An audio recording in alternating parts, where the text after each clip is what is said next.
పాలించే చేతులు మిన్న ఆ మాటను నిండుగా నమ్మే ఉద్యమమే మన జనసేన సేన సేన సేన జనసేన సేన సేన సేన సేన సేన జనసేన సేన సేన పాలించే పదవుల కన్నా సామాన్యుడి క్షేమం నిన్న ప్రజలందరి తరపున చెడును ప్రశ్నిస్తుంది జనసేన సేన సేన సేన జనసేన సేన సేన సేన సేన సేన జనసేన సేన సేన రాసైనిక కదలి రాసైనిక జనసేనానితో అడుగు వేద్దాం మనమిక జనసేన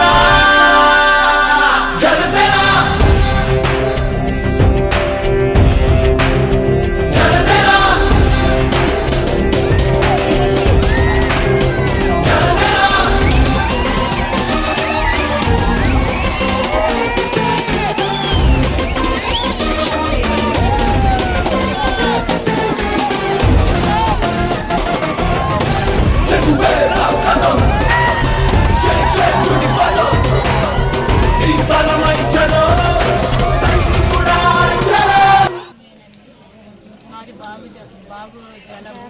బాగు జలం లేదు సార్.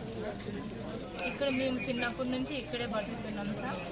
రోడ్డు లేకపోవడం వల్ల ఇక్కడ మేము ఎదురు బద్దలతో కట్టి డోలు మాతలోన మోసుకుని గర్భిణీ స్త్రీలకైతే చిన్నపిల్లలకైతే నడుచుకుంటూ కాలు నడుకుని తీసుకుని వెళ్ళేవాళ్ళు సార్. సాలూరు మొక్కువ హాస్పిటల్కి తీసుకెళ్ళి చూపించుకునేవాళ్ళం సార్. ఏమైనా ధాన్యమైన ఏమైనా ఆ విధంగానే తీసుకుని కాలు నడుకునేది సార్. ఇక్కడ నుంచి మా విలేజే కాకుండా ఇంకా కొండ మీద చాలా ఒక 6-5 విలేజ్లు ఉన్నాయి సార్. వాళ్ళు కూడా ఆ విధంగానే వస్తారు. చాలా ఇబ్బంది పడుతున్నాం సార్. ఒక 2 గర్భిణీ స్త్రీలు కూడా చనిపోయారు సార్. ఆ రోజు మాసం వచ్చిలోనే డెలివరీ అయ్యి.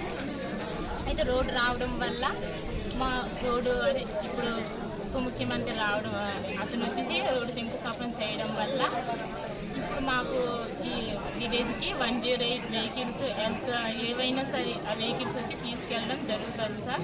ఇప్పుడు కొన్ని ఇబ్బందులు కొంచెం తగ్గుతాయి అనుకొని మేము చాలా హ్యాపీగా ఫీల్ అవుతుంది సార్. డిపో కూడా అంటే మేము కాలినడగానే వెళ్ళేసి బియ్యం తీసుకొని రావడం జరుగుతుంది సార్. కొంచెం సిగ్నల్స్ కూడా ప్రాబ్లం అనేసి ఇక్కడికి వచ్చేసి ఎవరు ఇవ్వట్లేదు సార్. మేము తిరిగి తీసుకొని రావాలి సార్. ఏవైనా ఆన్లైన్ వర్కులైనా సరే మాకు చాలా ఇబ్బంది ఉంది సార్. వాళ్ళు సంభవ్వట్లేదు, ఇది అవ్వట్లేదు, అది అవ్వట్లేదు అనుకుని మేము కిందకి వెళ్ళేసి బయోమెట్రిక్ వేయడం అలాంటి వాళ్ళ జరుగుతున్నాయి సార్. కరెంట్ కూడా సర్దుగా ఉండట్లేదు సార్. ఇక్కడ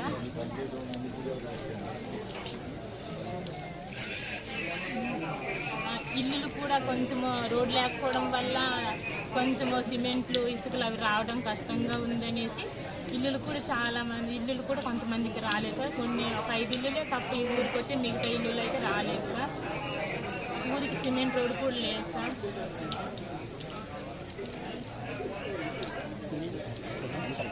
నీరు వాటర్ అదే రోడ్డు సౌకర్యం లేకపోవడం వల్ల వాటర్ కూడా సౌకర్యం లేదు సార్. చిన్న ఊట జలం ద్వారా మేము చిన్నప్పటి నుంచి ఆ విధంగా. నా జీవితంలో నేను ఎప్పుడు అసూయపడలా. నాకు ఈర్ష్య ఉండదు. ఎవరైనా నాకైనా విజయం సాధించిన ఎత్తుకు ఎక్కి నాకు ఇబ్బంది ఉండదు. మొట్టమొదటిసారి మిమ్మల్ని చూస్తే నాకు అసూయగా ఉంది. ఇంత చక్కటి ప్రకృతి మధ్య మీరు బతుకుతూ నాకు అసూయ కలిగిస్తూ ఉన్నారు. అందుకని మీకు నాకు గుడొద్దు, బడి కావాలి మనందరికీ. ముందు చదువు ఉంటేనే భగవంతుడు గుర్తొస్తాడు. బడి ఉన్న చోట గుడి వస్తుంది. అందుకని నేను మీకు నిరంతరం మీకు అందుబాటులో ఉంటాను.